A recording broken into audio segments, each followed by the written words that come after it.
सावलिया सेठ की जय। मित्रों, जो आज हम जिस मैटर के ऊपर हम बात कर रहे हैं वो है सोना, घर का सोना। क्योंकि जो घर का जो सोना होता है वो बृहस्पति को बिलोंग करता है, भगवान विष्णु को बिलोंग करता है, हमारी कुंडली में बृहस्पति ग्रह को बिलोंग करता है। और जो दुनिया का सबसे वजन वाला जो तत्व है पंच तत्वों में वो है पृथ्वी तत्व। पृथ्वी तत्व को बिलोंग करता है, इसलिए सोने में भी वजन है। भाई इतना महंगा मिल रहा है, तो इसका बहुत सारे लोग गलती करते हैं। आपके पास जितना धन है, अगर आप छोटा सा सोना पहनना सकते हैं तो आप छोटा सा सोना पहने। लेकिन कई लोग केवल दिखावे के एवज में नकली सोना पहन लेते हैं, इमिटेशन पहन लेते हैं। 1 ग्राम सोने वाला सोना, उसके ऊपर पॉलिश लगी हुई है, नकली जेवरों को पॉलिश करा के पहन लेते हैं। ये सब जेवर बिल्कुल भी ना पहने, क्योंकि जैसे ही आप इमिटेशन पहनते हैं तो बृहस्पति इससे नाराज होते हैं। और जब बृहस्पति कुंडली के 5-6 भावों को स्ट्रॉन्ग करता है, बृहस्पति जहाँ बैठता है, जहाँ जहाँ देखता है उसके भाव को स्ट्रॉन्ग करता है, जिन ग्रहों के साथ रहता है, जिन ग्रहों को देखता है उनको स्ट्रॉन्ग करता है। और बृहस्पति कुंडली के सबसे पावरफुल ग्रहों में से एक है।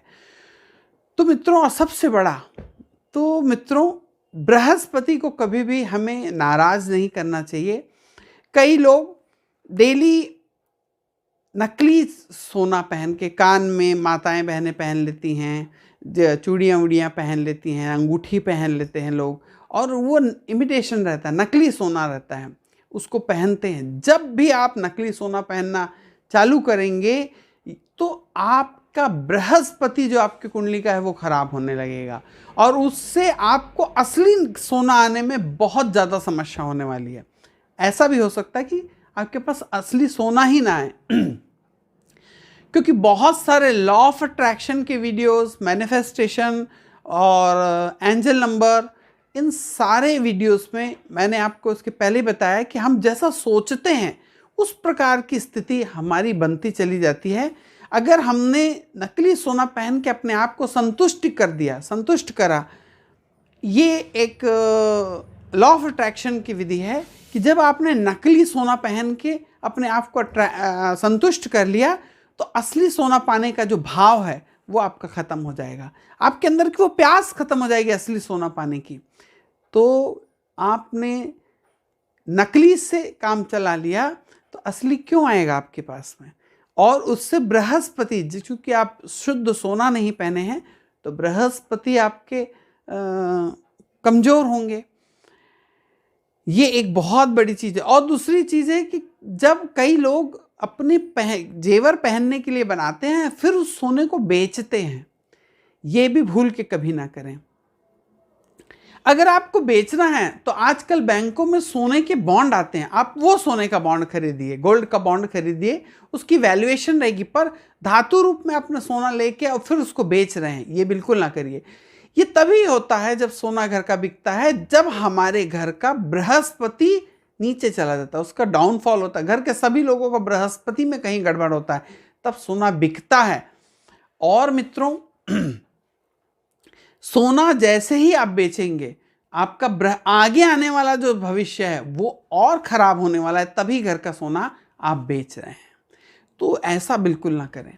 लेकिन अगर किसी कारणवश आपने इन्वेस्टमेंट की दृष्टि से अगर वो सोने को खरीदा है कि मैंने ये एक सिक्का ले लिया है, अब कभी ज़रूरत लगेगी तो उसको बेचूंगा, इस दृष्टि से अगर आपने इन्वेस्टमेंट की दृष्टि से अगर सोना लिया है तो वो अलग बात है। लेकिन जहाँ तक, तब भी हम कहते हैं कि आप गोल्ड के बॉन्ड ले लें और उसको रखें और उसको बेच सकें, तो उससे सोना धातु रूप में परिवर्तित नहीं हुआ और फिर आप उसको बेच नहीं रहे। लेकिन अगर कभी ऐसी बहुत ही विषम परिस्थिति आ जाए और आपको बेचना पड़ जाए अगर सोना, तब आप क्या करें। अगर आप सोना बेचते हैं, मान लीजिए आपने 50,000 1 लाख का सोना आपने अपना बेचा, तो उसी काउंटर से आप 1 ग्राम 1.5 ग्राम, बहुत थोड़ी मात्रा में, उसी काउंटर से तुरंत एक सोना बेचने के बाद आप छोटा सा एक सोना खरीद लीजिए। 1 ग्राम 1.5 ग्राम का ही क्यों ना खरीदें, लेकिन खरीद लें और उससे लाके खड़ी हल्दी जो है, उस खड़ी हल्दी के एक बाउल बना के उसके अंदर उस सोने को डाल दें, बंद करके रख लें। तो मित्रों, वो जो दोष है सोना बेचने का वो कम हो जाता है, खत्म नहीं होता, कम हो जाता है। अब आपको 70% गिरना था तो आप अब 10-20% गिर के संभालेंगे, वापस रिकवर करेंगे। तो ऐसी गलती बिल्कुल ना करें। बाल के ऊपर में भी बहुत सारे घरों में हमारे भाई बहन और माताएं बहनें बाल के लिए बहुत सारे गलत ढंग से उसका प्रयोग करती हैं। इसके लिए ऑलरेडी मैंने एक वीडियो डाल रखा है कि हमें कहाँ बाल अपने संवारना चाहिए, कहाँ बाल नहीं संवारना चाहिए। जिन्होंने ये वीडियो नहीं देखा है तो एंड स्क्रीन में ये वीडियो ख़त्म होने के बाद आखिरी में आपको वो वीडियो भी मिल जाएगा, तो आप उसे भी देखें और समझें कि क्या हमें करना चाहिए और क्या नहीं करना चाहिए।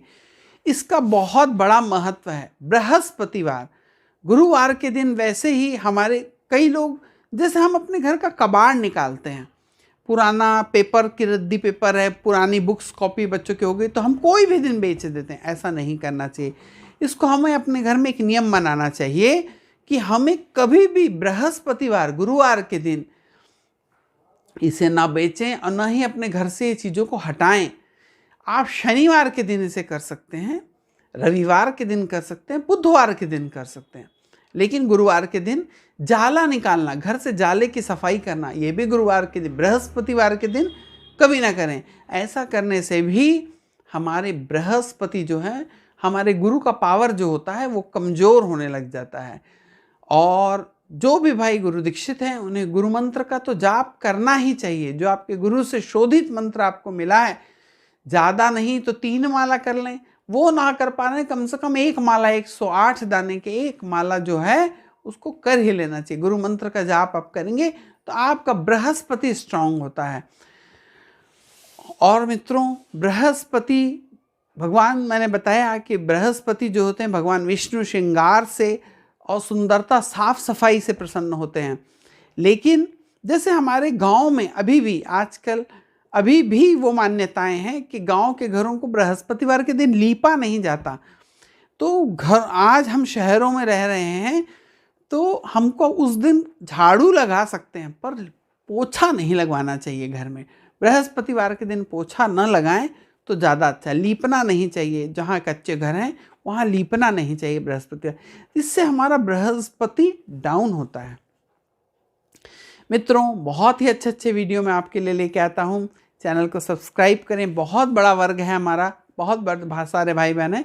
सब्सक्राइब करने में आपका 1 रुपये नहीं लगना है, लेकिन मुझे ये संतुष्टि होती है कि मेरे परिवार से इतने लोग जुड़े हैं। और ये मैं चाहता हूँ कि ये छोटा सा, भले ही छोटा चैनल हो, लेकिन ये धीरे धीरे इतना बढ़ना चाहिए, लाखों में लोग जुड़ना चाहिए कि जिससे लाखों तक ये आवाज़, जो वेदों की, ग्रंथों की आवाज़ है, ये लाखों लोगों तक पहुँचे और प्राचीनतम सिद्धांतों के ऊपर में ज्योतिष के जो उपाय हम बताते हैं वो भी आप तक पहुँचे। और मित्रों, बड़ी मेहनत करके इन्हें लाया जाता है और हमारे पास ऐसे 10-12 व्यक्तियों की कोई टीम तो है नहीं कि जो इनको मेंटेन करती हो। सीधा सीधा बनाते हैं। मेरा छोटा बेटा है, एक ही बेटा है मेरा, और छोटा है, वो क्लास 6th में पढ़ रहा है। वो इसे एडिट करके डालता है। तो आप लोगों से विशेष अनुरोध रहता है कि मेरे पास कोई बहुत बड़ी टीम नहीं है, ना मुझे इससे कोई फ़ायदा हो रहा है इस चैनल से, तो आप लोग इसमें ज़्यादा से ज़्यादा लोग को जोड़ें, इसे ज़्यादा से ज़्यादा लोग तक पहुंचाएं। और आपको चैनल को सब्सक्राइब करने का भी कोई पैसा नहीं लगता है। जब आप अच्छे अच्छे कमेंट्स लिखते हैं ना, तो उसे देख कर, उसे पढ़ कर, जहाँ तक होता है मैं सबके कमेंट्स के उत्तर देना चाहता हूँ। और अगर आप उन कमेंट्स को लिखते हैं, मुझे बहुत अच्छा लगता है कि आप लोग उस वीडियो के ऊपर कुछ प्रतिक्रिया कर रहे हैं। मैंने कोई किसी ऐसे व्यक्ति के सामने जो उसमें इंटरेस्ट ले रहा है, आपका इंटरेस्ट उसमें पता करता है। ऐसा तो नहीं कि मैं वीडियो बना के डाल दे रहा हूँ, कोई बुत है पीछे में, कोई मूर्ति को ये सुनाया जा रहा है। क्योंकि अगर हम जीवित हैं तो कुछ प्रतिक्रिया तो करेंगे ही। तो उस पर नीचे में अच्छे अच्छे कमेंट्स आप लोग लिखते हैं, उसका मुझे बहुत बेसब्री से इंतज़ार रहता है। आप ज़रूर लिखें। वीडियो अच्छा लगा है तो लाइक ज़रूर करें और शेयर करें, अपने ज़्यादा से ज़्यादा दोस्तों को शेयर करें। राधे राधे।